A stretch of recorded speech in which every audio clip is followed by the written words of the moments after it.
Self-evaluation daw. Walang boses.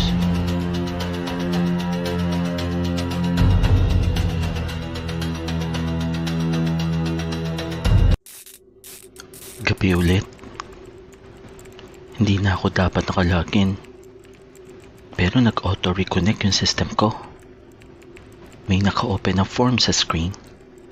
Final evaluation. Q0.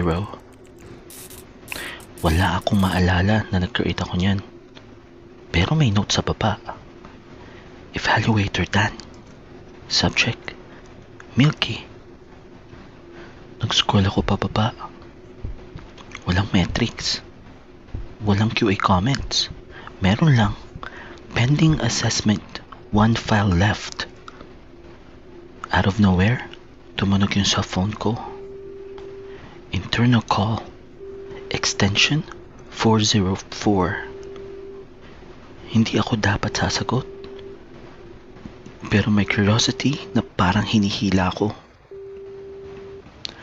QA Dan here, sabi ko. Tapos may narinig akong boses. Mahina. Parang nakasiksik sa ilalim ng static. Dan, hindi pa tapos ang evaluation mo. Parang kilala ko yung boses. Pero distorted. Parang galing sa malayo. Sinubukan kong i-mute. Pero nag-auto-unmute yung line. Tapos, may lumabas na sa monitor. Parang waveform.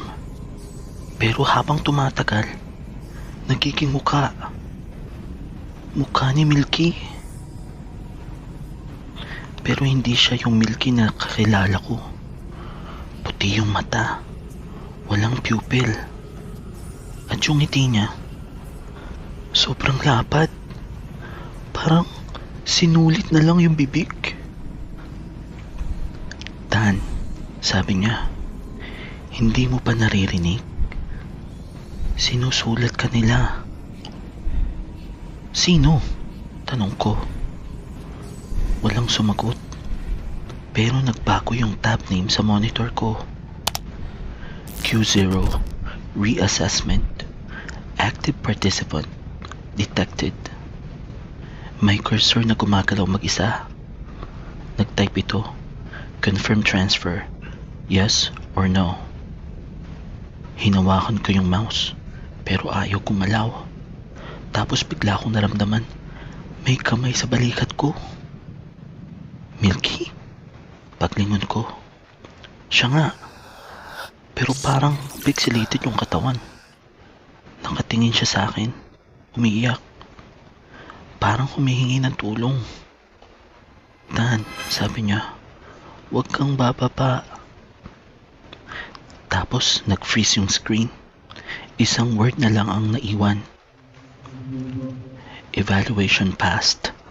Transferring to Q0.